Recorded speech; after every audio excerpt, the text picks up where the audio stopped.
Jogipet municipal 17వ ward ప్రజలకు Sye Raa media ప్రేక్షకులకు సంక్రాంతి శుభాకాంక్షలు.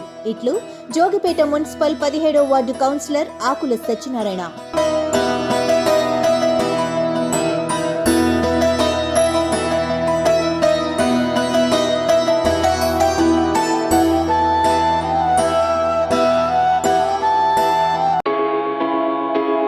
మెదక్ జిల్లా తూప్రాన్ పట్టణంలో కోడి పందాల కేంద్రంపై పోలీసుల దాడులు. కోడి పందాలు ఆడుతున్న 5గురు అరెస్ట్. 5 పందెం కోళ్లు, 17,500 నగదు స్వాధీనం చేసుకున్నారు.